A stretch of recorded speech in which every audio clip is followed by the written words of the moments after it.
Oke, Bapak Ibu Saudara yang terkasih di dalam Tuhan Yesus Kristus, satu kebanggaan bagi saya untuk pertama kalinya saya ibadah onsite selama pandemi ini, dan pertama kalinya juga saya melayani setelah pandemi secara onsite itu di luar kota dan ada di pulau ini, di gereja ini. Dan ini satu hal yang luar biasa bagi saya. Saya tidak bertemu dengan Pendeta Yohanes selama 33 tahun ya? 23 tahun ya? 98 ya, 23 tahun kita. Kebayang kalau saya punya anak, udah punya anak lagi gak ya? Ya. Oke, Bapak Ibu, perkenalkan saya masih orang Batak. Nama saya Bule Richmond. Wah, hebat ya. Richmond Tambunan. Dan puji Tuhan saya bawa mantan pacar saya, yaitu Ibu Dr. Lim Silvano Lorenensi, ada di belakang. Dan ibu mertua saya adalah keturunan Belanda Jawa, ada juga di belakang. Dan anak saya sekarang menjadi pejabat Loncin, peranakan Jawa Batak Londo Cino. Karena mertua laki-laki saya Cina Medan. Jadi kami betul-betul Indonesia sekali. Jadi dari penjajah Indonesia, penjajah ekonomi orang Chinese, hanya begitu ya. Terus kami pribuminya Jawa dan Batak. Tapi semua itu karena anugerah Tuhan, Bapak Ibu. Dan saya tidak pernah bermimpi punya mertua sebaik mertua saya. Tidak ada mertua yang terbaik di Indonesia selain mertua saya. Itu kata saya loh. Ya. Kenapa? Kami gerejanya berbeda-beda, teman. Jadi yang ibadah hari ini adalah antar gereja, antar suku. Mertua saya seorang Katolik. Ada dari Katolik di sini orang-orang Kupang? Ada. Banyak kan? Mertua saya orang Katolik. Saya pelayanan di GKI, lalu dipercaya oleh orang GPDI. Sebenarnya saya deg-degan khotbah di sini. Kenapa? Karena yang saya khotbahin dosen teologi. Saya hanya dosen di PKN STAN, ya, Politeknik Keuangan Negara, Sekolah Tinggi Administrasi, Sekolah Tinggi Akuntansi Negara. Yang saya didik, yang kami didik, bukan saya yang mendidik. Yang kami didik itu calon-calon perpajakan, bea cukai, bendahara negara, dan akuntansi negara. Jadi agak jauh. Jadi saya deg-degan nih kalau saya khotbah di hari ini, karena ahli teologinya di sini, sementara saya ahli keuangannya, kira-kira begitu. Ya, baik Bapak Ibu, pada masa-masa ini kita perkenalan sedemikian berupa dulu. Nama anak saya, nama Londo Giovanni Lionel Virgilio Rich. Jadi marganya jadi marga bapaknya, nggak Tambunan, Rich. Ya doa jadi orang kaya. Ya kan? Rich kan orang kaya ya. Jadi dia marganya Rich. Amin. Baik Bapak Ibu, tidak berpanjang-panjang, kita akan buka kitab kita dari kitab 2 Raja-Raja pasal 6 ayat 24 sampai 23. Bila Bapak Ibu Saudara sekalian sudah menemukannya, kita akan membacakannya secara bersama, bergantian. Saya akan membacakan ayat yang bernomor genap dan Bapak Ibu Saudara sekalian membaca ayat yang bernomor ganjil. 2 Raja-Raja pasal 6 ayat 24 sampai 33 masih ada di Perjanjian Lama, belum pernah pindah.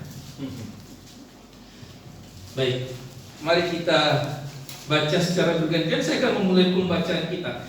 Demikian firman Tuhan. Sesudah itu Ben-Hadad Raja Aram menghimpun seluruh tentaranya lalu maju mengepung Samaria.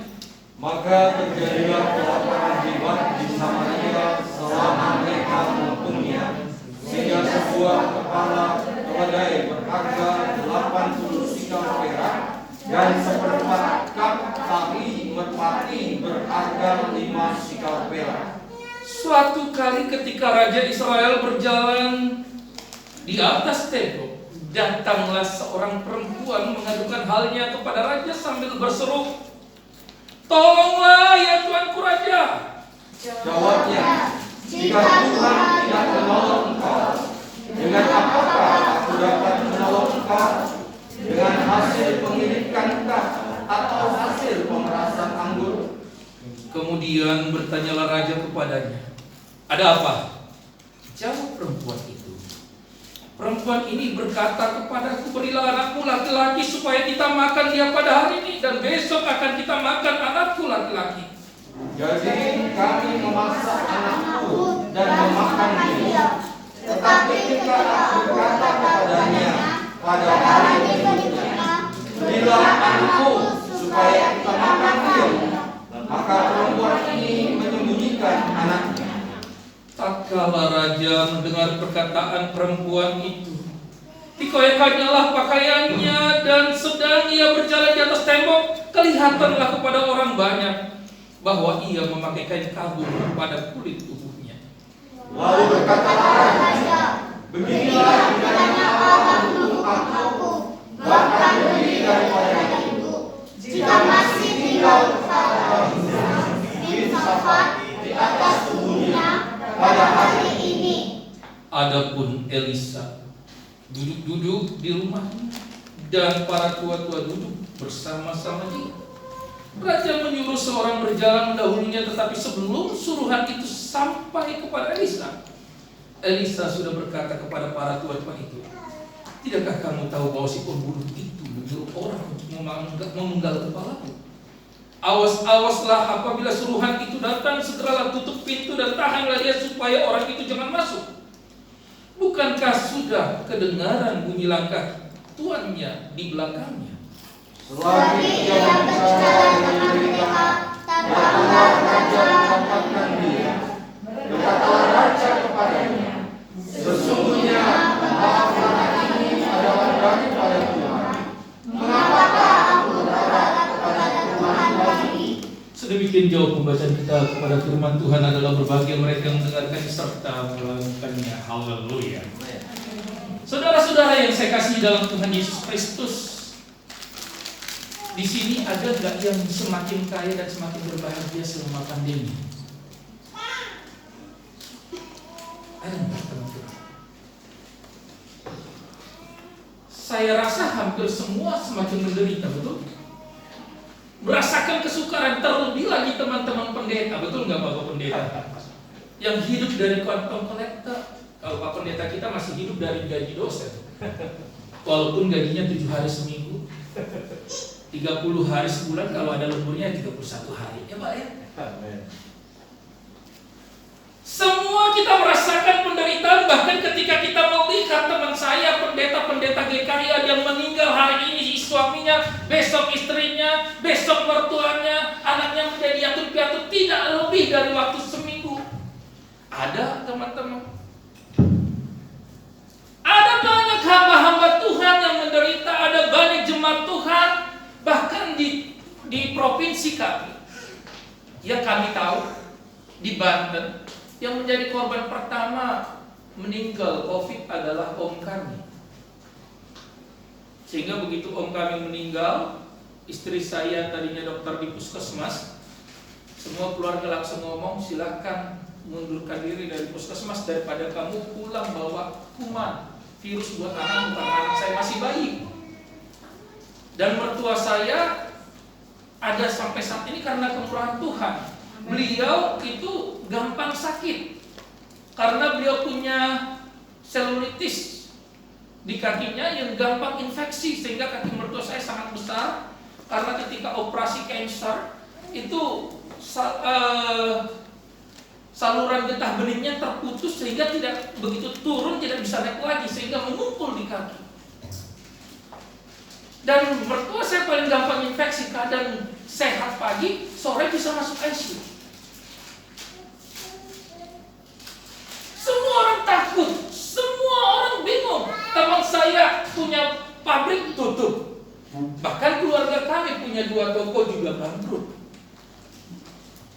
meninggalkan utang 2M lebih. Dan saat ini kami sedang bayar utang 2M. Tapi apakah penderitaan itu menjadi alasan untuk jauh dari Tuhan?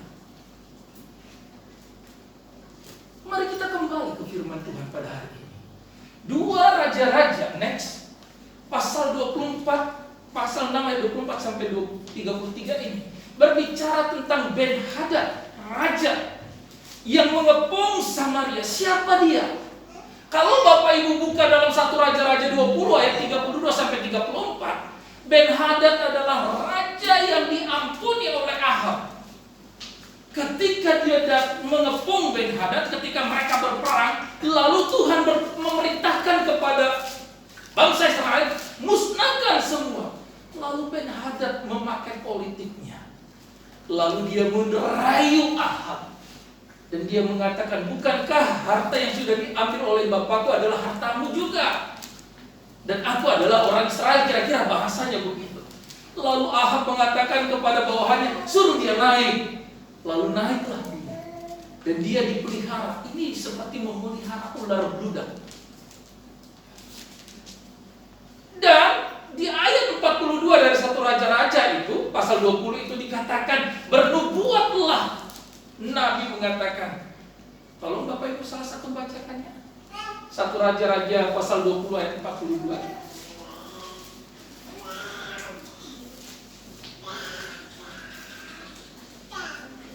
Ada yang sudah menemukan? Boy, adik manis yang di depan, boleh bacakan deh. 1 Raja-Raja 20 ayat 42.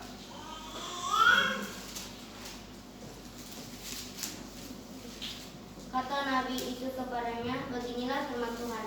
Oleh karena engkau telah membiarkan lolos orang yang dikhususkan bagiku untuk ditumpas, maka nyawamu adalah ganti nyawanya dan rakyatmu ganti rakyatmu. Terima kasih. Sudah diperintahkan Tuhan untuk ditumpas, tapi dia tidak ditumpas. Apakah nubuat Nabi? Bahwa nyawamu akan ganti nyawamu, rakyatnya akan ganti rakyatmu. Sudah dinubuatkan, Bapak Ibu. Next. Maka ketika terjadi pengepungan itu, terjadilah kelaparan dahsyat. Yang pertama, kelaparan sehingga mengakibatkan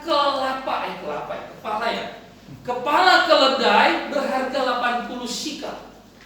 Saya tidak mencoba mencari banyak tafsiran ya. Saya tidak berpatokan pada tafsiran apapun, tapi saya hanya mengatakan 80 sikal itu termasuk hitungan yang sangat mahal pada saat itu.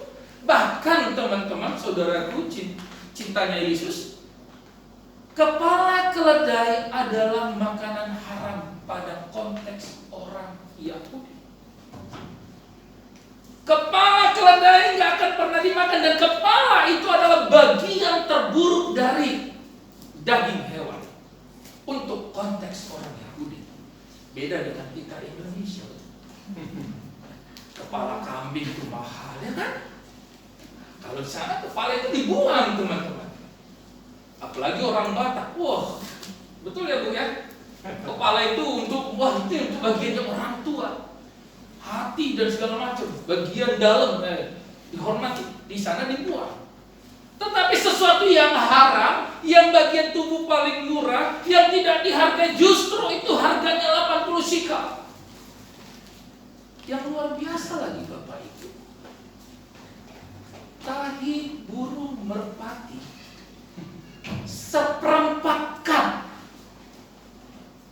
Selama adanya ayat-ayat di Alkitab, ukuran cup cuma sekali dipakai di Alkitab. Hanya sekali itu dipakai di Alkitab. Banyak yang menafsirkan seperempat cup itu, ada yang bilang kira-kira 1 liter, ada tafsiran yang mengatakan kira-kira 0,3 liter. Saya ambil yang terkecil saja biar kita bisa mendapat gambaran betapa mahalnya tahi burung loh Bapak Ibu. Ada orang mengatakan tahi burung itu merupakan sebuah perlambangan. Ada orang mengatakan di mana tahi burung itu adalah digunakan untuk memupuk, mentimun, karena di tanah berpasir itu, di tanah sangat gurun, supaya cepat berbuah. Ada tafsiran seperti itu. Tapi banyak juga para penafsir yang mengatakan ini adalah tafsiran secara harafiah. Apa maksudnya Bapak Ibu? Ada yang bilang begini, kira-kira kalau sampai tahi burung itu dulu dipersiapkan, karena burungnya dipersiapkan untuk makanan apabila burungnya sudah habis. Jadi tafsiran itu mengatakan Burungnya dulu dimakan, lalu selama burung itu masih hidup, tanya pada dikumpulkan, dikorek, dan diolah menjadi makanan. Saya lebih setuju di tafsiran yang itu. Di mana sampai-sampai tahi burung dikonsumsi, Bapak Ibu.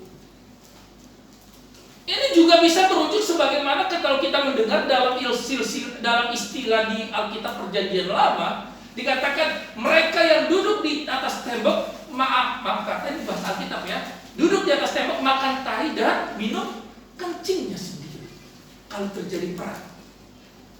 Artinya begitu susahnya kehidupan sampai kotoran burung pun dimakan dan harganya sangat mahal. Apakah ketika corona terjadi sampai seperti ini, Bapak Ibu? Tapi yang terjadi adalah harga masker satu box sampai 600.000, 900.000. Padahal istri saya sebagai dokter dulu belinya satu box cuma 15.000, Bapak Ibu, sebelum pandemi. 15.000 naik berapa puluh kali lipat menjadi 9, bahkan 1 jutaan sempat. Itu yang terjadi konteks real kita. Dan yang paling miris adalah yang ketiga. Ada orang mengatakan juga, kalau saya kembali kepada penafsiran teologi di Alkitab, mengatakan ini hanya sebuah istilah. Tapi lebih banyak para penafsir setuju ini adalah real. Ini adalah benar-benar terjadi, di mana seorang ibu sampai memakan anaknya sendiri karena tidak ada makanan. Jadi ilmuwan yang mengatakan, ilmuwan sosiologi yang mengatakan homo homini lupus, yaitu apa artinya, Bapak Ibu? Manusia serigala bagi manusia itu sendiri terjadi pada saat itu.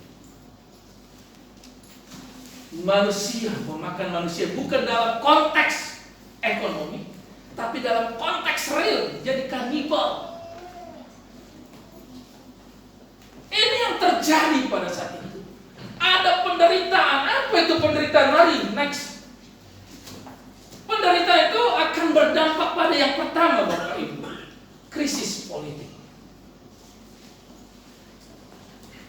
Ketika Bapak Ibu ada di dalam konteks corona pada saat ini, ada nggak Bapak Ibu mulai gak percaya sama negara? Ada pernah? Banyak. Ada yang bilang Jokowi Jokodok bodoh. Betul? Ada orang bilang negara tidak becus, segala macam. Krisis politik. Semua para pemimpin DPR dan lembaga kenegaraan lainnya saling jotos, saling gigit. Krisis politik. Dan saat itu mulai dipanas-panasi supaya kita berontak sama negara, betul ya? Kalau Bapak Ibu baca media sosial ya, sosial media, itu yang terjadi, krisis politik. Ketidakpercayaan kepada pemerintah mulai muncul. Dan ini akan berdampak tinggi. Next. Yang kedua, krisis ekonomi. Bapak Ibu, selama pandemi tidak sedikit teman-teman kita yang bangkrut, tidak sedikit teman-teman kita yang di PHK. Mereka yang kerja di mall banyak yang di PHK, betul ya? Mereka yang kerja di toko, mereka yang kerja di rumah makan. Kemarin kita singgah di The Keranjang. Kalau dilihat di YouTube, baru-baru buka dulu, wah, betul ya? Ada yang pernah ke The Keranjang? Waktu dibuka di YouTube kita lihat, wah, mewah, megah. Begitu kita masuk kemarin, wah, yang datang belanja itu hanya rombongan kami. Orang pribumi atau orang yang lainnya bisa dihitung jari.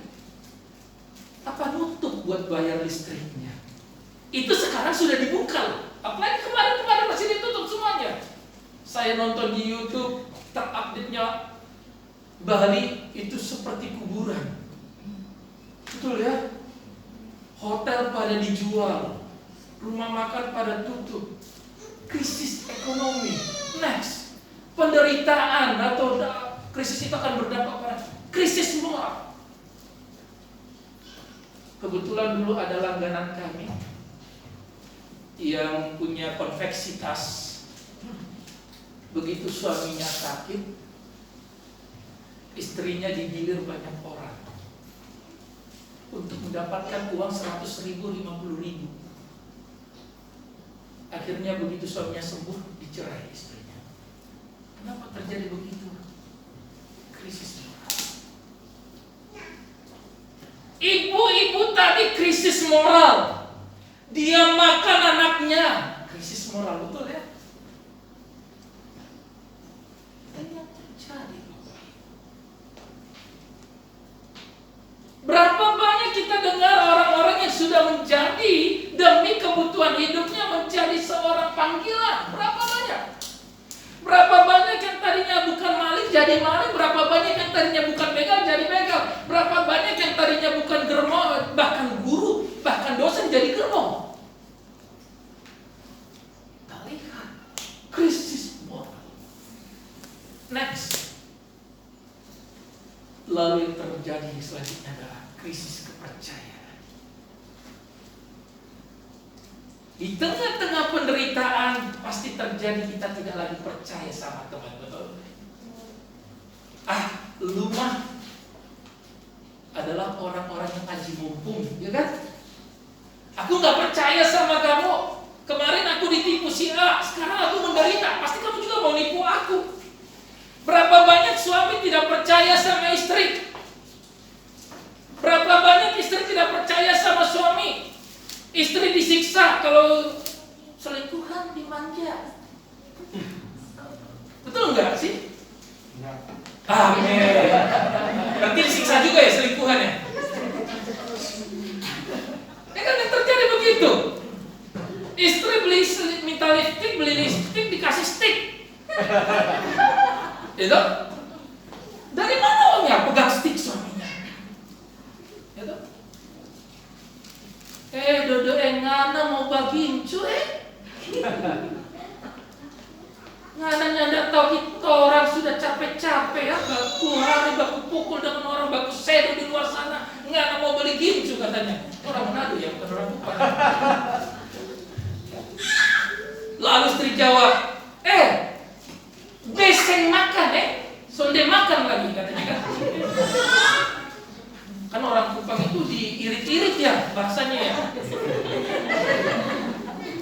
Lu mau pi mana? Sapi main bola. Saya tanya lu mau pi mana? Sapi main bola gitu kan. Ditanya lu sapi yang main bola.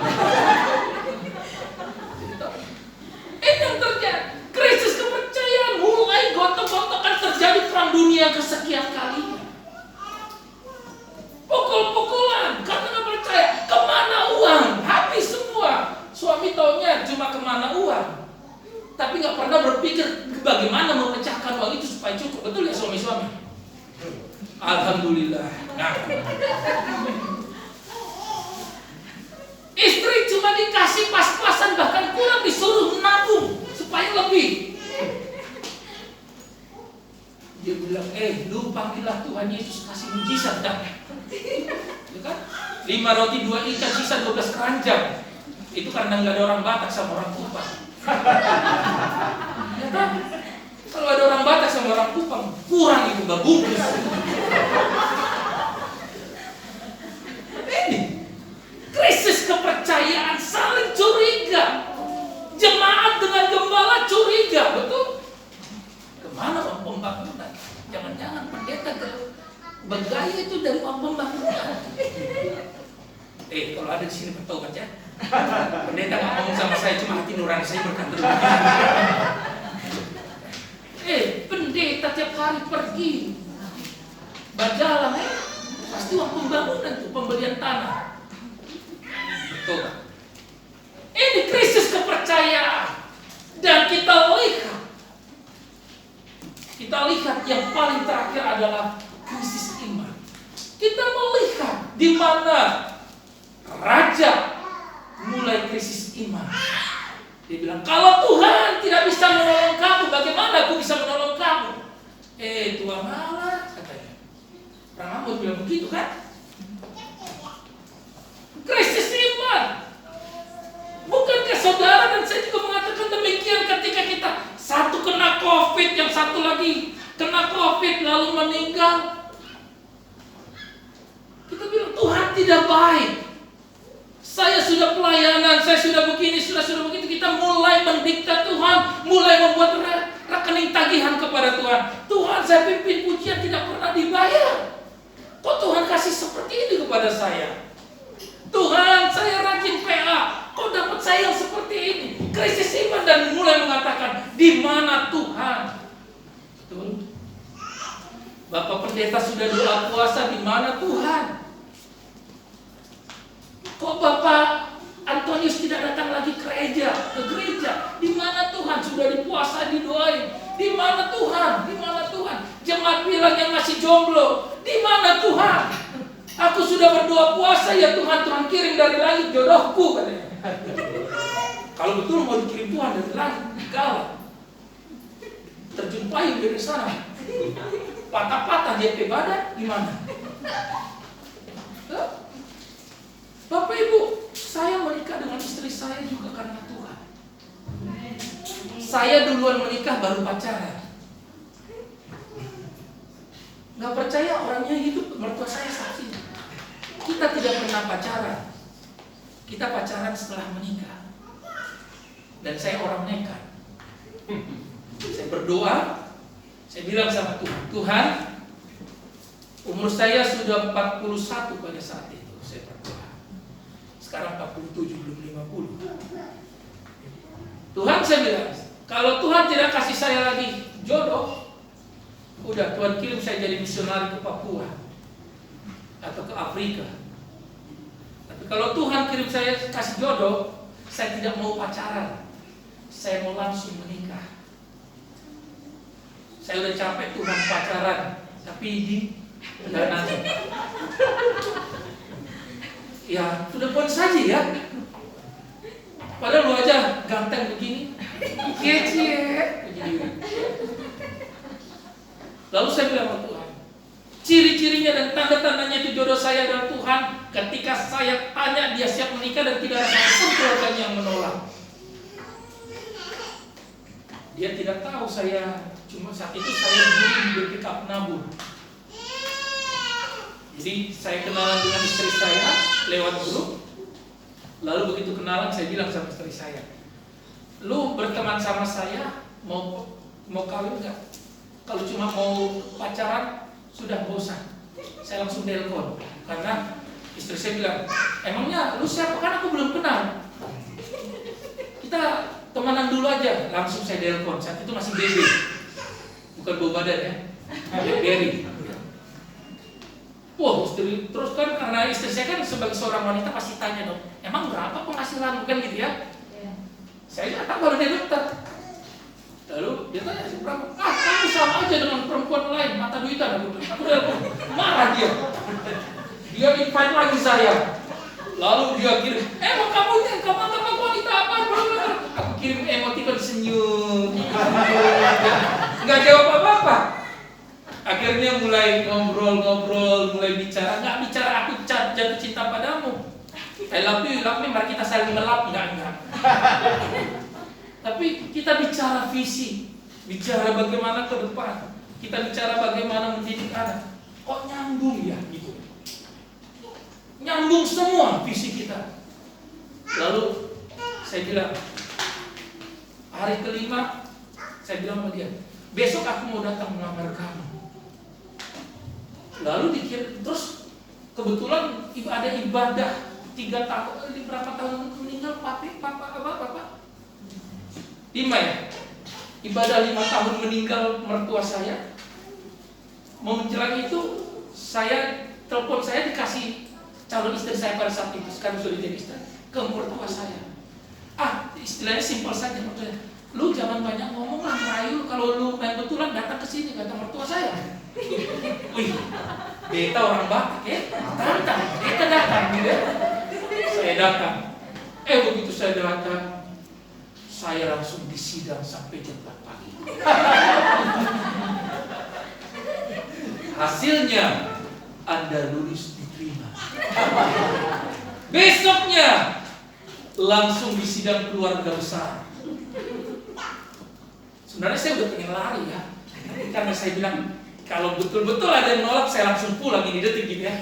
Ternyata nggak ada yang nolak. Yang ada apa? Saat itu bulan Juni, Oktober menikah. Ayo loh. Dia tidak kenal saya tidak kenal dia. Saya hanya bilang sama Tuhan, kalau ini jodohku, ini tanda-tandanya. Dan Tuhan wujudkan itu. Sampai sekarang saya masih pacaran. Karena nggak pernah pacaran. Sampai sekarang masih nggak pernah lupa. I love you, Mom. Ketika kita ada dalam penderitaan, kita bolak-balik ditipu cewek atau ditipu cowok, pasti kita mulai krisis iman, betul nggak? Yang cewek ketemu cowok karena cowoknya pernah menipu dia, lalu dia lihat cowoknya senyum, dia bilang senyum buaya, betul? Ketika cowoknya ngomong sesuatu kepada dia, kata-kata buaya. Lalu cowoknya terlibat pelayanan, air mata buaya. Padahal buaya belum tentu jantan. Ini yang terjadi karena apa? Mulai krisis iman, tidak ada orang yang baik di dunia ini. Sampai saya juga dulu ikut nyanyi itu orang Kupang kalau nggak salah. Adakah cinta yang tulus bagiku? Ya, itu yang terjadi karena mulai krisis iman. Dan ini yang terjadi. Bapak Ibu, kenapa ini bisa terjadi kepada anak-anak Tuhan? Saya mau katakan ada 4 ciri orang Kristen. Ada di bagi 4 tipe Kristen. Kristen yang pertama adalah Kristen lip service. Kristen lip service itu apa? Dikit-dikit, haleluya, puji Tuhan, God bless you, GBU, gua butuh uang, enggak ya? Puji Tuhan, Tuhan memberkati, tapi di belakang, baju yang dia pakai itu cicilan, pinjaman. Lalu, pendeta itu dulu pernah ngutang uangku gak dikembalikan. Di belakang, ngomongnya gara-gara Kristen lip service. Hanya manis di mulut, tidak sama yang di mulut dengan yang di hati. Kristen yang kedua, Kristen ornamental. Kristen yang hanya lambang-lambang, apalagi teman-teman saya dari Kupang, dari Ambon, paling suka pasang salib gede-gede, betul? Karena saya lulusan UKSW. UKSW itu kan Indonesia Mini, banyak orang Kupang, orang Ambon di sana. Rantai-rantai anjing tuh. Ya toh? Dia perantai tebal-tebal sama gini. Ya. Salib juga hampir sebesar ini di leher. Ya kan? Tapi kalau sudah marah, cuti, gitu kan? Ngana pen mulu, ngana bisa ditoki, ngana mati gitu. Jangan coba-coba orang Kupang kalau sudah marah. Seng makan mati, makan seng lebih mati Ini orang Kristen lip service. Ada yang pertama, yang kedua adalah ornamental, hanya lambang-lambang. Di mobilnya ada hidupku dalam lindungan Tuhan, gitu? Ada foto keluarga, ada foto dia. Begitu disalib orang, langsung mujizat terjadi. Anjing lu, maunya kepada orang ya, mujizat itu terjadi.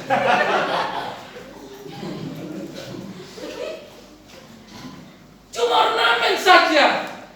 Lalu di cewek-cewek di telinganya antingnya salib, di sininya salib, tapi pakai bajunya busana bupati dan Sekwilda, buka paha tinggi dan sekitar wilayah dada. Tapi ada salib gitu loh. Bahkan di sini salib, di sebelah kiri bunga mawar. Lalu ketemu sama orang, cantik sekali bunga mawarnya, bolehkah dipetik? Ambil aja sama akar-akarnya.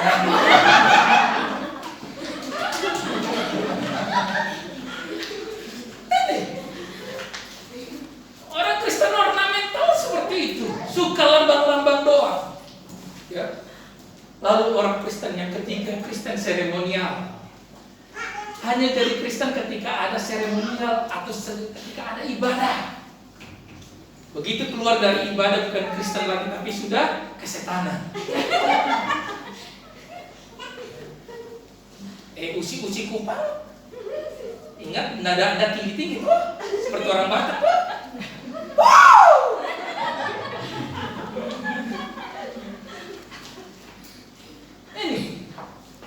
Ini yang kita lihat, Kristen yang 3 jenis ini adalah Kristen yang akan mengalami. Ketika ada penderitaan pasti akan mengalami krisis-krisis itu. Janganlah kita menjadi Kristen ketika ada tembok 4 ini. Keluar dari tembok ini kita sudah jadi bukan Kristen lagi, tapi keselatan. Mari kita menjadi Kristen keempat, Kristen sejati. Ketika kita menjadi Kristen sejati, apapun yang terjadi, Tuhan pasti membela. Maka dari itu kita lihat apa sih sebenarnya penderitaan itu. Next. Penderitaan atau rasa sakit menurut pengalaman kita dan para medis, penderitaan atau rasa sakit itu memperingatkan kita adanya bahaya. Seperti apa itu Bapak Ibu? Contoh paling gampang. Ketika kita megang api, sakit nggak? Itu adalah tanda bahaya. Makanya tubuh kita mengatakan angkat. Tanda bahaya. Makanya ketika kita mulai merasakan sakit, ada tanda bahaya. Bahaya ini yang akan aku alami. Maka apa yang aku lakukan? Berlindung pada Yesus. Yang kedua, rasa sakit dalam kadar tertentu akan membentuk proses pertumbuhan fisik. Jadi seorang binaraga nggak akan pernah montok dadanya, nggak pernah akan berisi di sininya kalau dia tidur makan tidur, betul? Yang ada dia one pack seperti saya, buncit doang. Tapi kalau dia mau bentuk tubuhnya berbentuk, dia harus menderita, dia harus mengolah tubuhnya, mengangkat barbel, lalu mengatur pola makan. Tadinya suka samcan apa saya bahasa Indonesia-nya? Suka makan babi kan, lemak-lemaknya dikurangi. Tadi sukanya makan kolesterol dikurangi. Karena dia mulai menahan dirinya. Pembentukan fisik. Yang ketiga, rasa sakit itu adalah hal yang lebih mendalam. Penderitaan dan rasa sakit dapat mempengaruhi pembentukan karakter. Kita lihat, betulkah saudara dan saya adalah orang Kristen bukan saat bahagia, tapi saudara dan saya menjadi orang Kristen saat kita menderita. Disitulah karakter Kristen kita akan diuji. Apakah kita sebagai seorang anak Tuhan, pelayan Tuhan, seorang singer, betul-betul singer untuk Tuhan atau enggak ketika menderita?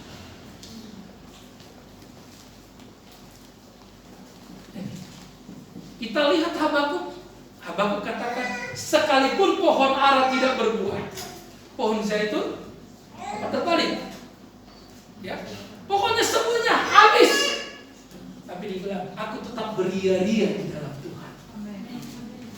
Itu pembentukan karakter. Kita lihat Ayub, dibentuk karakternya, dan tidak ada seorang pun yang sukses di dunia ini. Next lagi. Oke. Tidak ada satupun di sukses di Indonesia. Ini nampaknya salah save ini. Ada seorang ateis mengatakan begini, Bapak. Namanya Louis, mengatakan begini. Tidak ada seorang pun yang sukses di dunia ini tanpa melalui penderitaan. C.S. Lewis, dia sekarang sudah menjadi Kristen. Tadinya dia ateis. Tapi penderitaan, penganiayaan dan segala macam membuat dia justru mengaku. Maka dari itu teman-teman, Bapak Ibu Saudara yang saya kasih dalam Tuhan, ketika kita melihat 2 Raja-Raja pasal 6 ayat 24 sampai 33 sampai 33 ini, kita mulai belajar. Yang pertama adalah derita bukan datang dari Tuhan, tapi derita akibat dosa kita.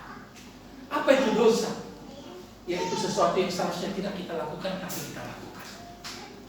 Yakobus pasal 1 ayat 2:14 mengatakan bahwa pencobaan-pencobaan itu bukan datang dari Tuhan, tapi dari keinginan diri. Tolong dipastikan Bapak Ibu, jangan-jangan saya salah sebut. Yakobus 1 ayat 14 sampai 2 ayat 14. Tolong dipastikan, nanti saya salah sebut, nanti pendetanya asbun. Ya.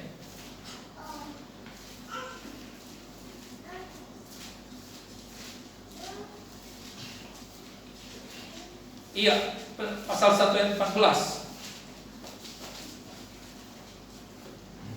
Tetapi tiap-tiap orang dicobai oleh keinginannya sendiri karena ia diseret dan dipikat olehnya. Jadi penderitaan itu karena kita terlalu banyak keinginan. Penderitaan itu adalah, kalau bahasa gampangnya ya, penderitaan itu adalah akibat perbedaan yang jauh antara keinginan dengan kenyataan. Itulah penderitaan. Cewek-cewek ingin suami ganteng dan tajir. Udah ganteng, tajir, baik hati, suka ngasih uang.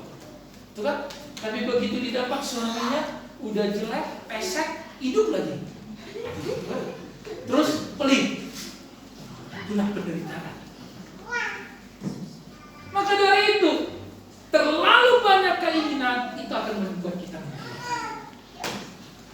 Yang kedua, percaya akan kebaikan Tuhan tetap ada sekalipun dalam kesukaran dan penderitaan. Amin. Lihat, rajanya sudah tidak percaya sama hamba Tuhan. Hamba Tuhan bukannya dimintain untuk berdoa, tapi hamba Tuhan ingin dipenggal kepalanya. Betul ya? Tadi ya ayat yang kita baca. Ingin dipenggal kepalanya. Karena dia sudah mengalami krisis dan dia melihat bahwa tidak ada lagi kebaikan Tuhan. Bahkan orang ibu aja udah makan anaknya, nggak ada kebaikan Tuhan. Terlalu banyak keinginan, akhirnya penderitaan terjadi dan krisis itu melanda hidupnya. Dan dia tidak bisa melihat kebaikan Tuhan. Saat saya dan istri mertua saya punya toko, saya punya toko, lalu toko kami bangkrut. Kami mengalami krisis dan banyak orang yang utang tidak bayar karena orangnya juga bangkrut. Pakai apa bayarnya? Lalu saya bilang sama istri saya, apa yang bisa kita kerjakan? Istri saya bilang, ya udah, ngajar sambil narik Grab karena banyak utang. Bapak Ibu, saya pernah narik Grab, tak salah. Lalu saya bilang, jangan menyerah. Lalu dia bilang oke, tapi luar biasa. Di dalam ketekunan kami, terlebih mertua saya ini paling lomo kata orang Jawa, paling baik hati. Pernah punya uang cuma 100.000 dan dilihat di gereja ada anak-anak nggak punya sepatu. Padahal uang 100.000 itu tinggal satu-satunya di dompet, dia kasih ke orang. Nih beli sepatu ya. Dan mertua saya ini nggak bisa punya uang. Kalau punya uang gatal tangannya ngasih ke orang. Serius. Telepon adiknya, kamu sakit gak? Oh iya. Ya udah tak transfer ya, nggak minta lo yang di sana. Itu mertua saya. Tapi ingat, ketika toko mertua saya hancur, toko saya hancur, justru yang kami alami setelah kehancuran lebih dari apa yang kami rasakan sebelum kami hancur. Mertua saya tadinya nggak pernah bukan bisa ya. Tadinya punya uang ratusan juta, puluhan juta, itu uang bisnis. Nggak pernah mau beli baju harga 1 juta. Sekarang jangankan baju, cuma tasnya aja pun bisa 70 juta. Siapa beli? Anaknya. Kenapa bisa demikian Bapak Ibu? Karena kita tahu di balik semua kebahagiaan yang Tuhan berikan sekarang, dan ketika datang penderitaan, kebahagiaan yang lebih akan datang. Itu yang dialami ayah. Itu yang kami alami. Dan itu juga yang akan saudara Bapak Ibu alami ketika saudara betah dan bertahan di gereja ini, menjadi berkat dan saluran berkat Tuhan. Ini yang harus kita pikirkan. Maka dari itu kita lihat dari 1 Raja-Raja pasal 20 itu, Ya, bagian terakhir. Dua Raja-Raja pasal 7 ayat 1 sampai 20. Tuhan jawaban dari krisis kita. Ketika Elisa berkata, besok harga ini akan turun, harga itu akan turun, semua akan murah. Apa yang terjadi? Raja yang tadi dengan ajudan-ajudan yang gak percaya, betul? 2 Raja-Raja pasal 7 ayat 1 sampai 20 gak percaya kan? Dan Elisa mengatakan, memang kamu gak percaya karena kamu gak akan merasakannya. Mereka mati terinjak-injak, betul? Bapak Ibu, satu hal yang harus kita pahami, ketika ada penderitaan, ketika kita ada kesusahan, kembali dan larilah kepada Yesus.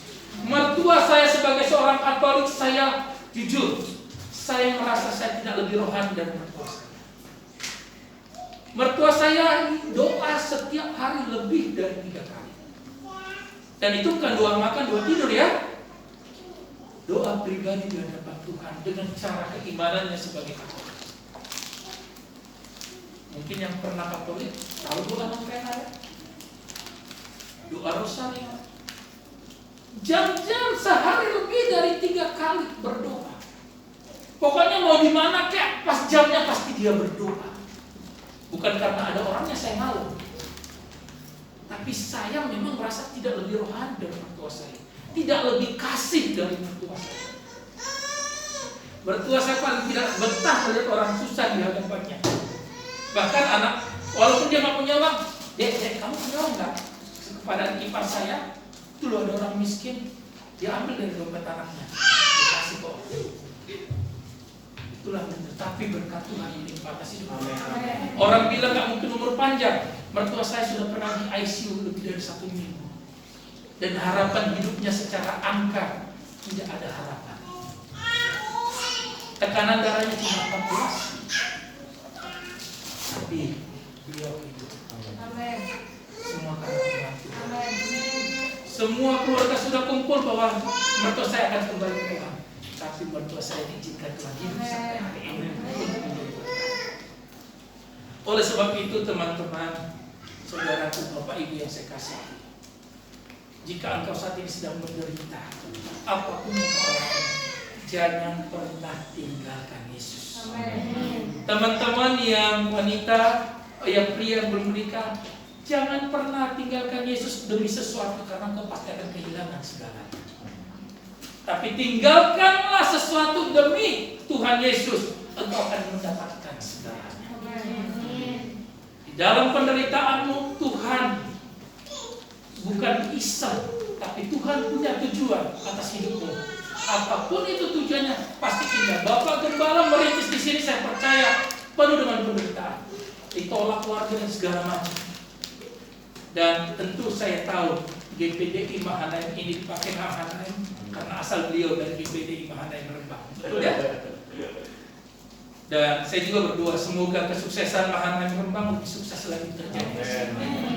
Amin. Tuhan Yesus memberkati kita sekalian.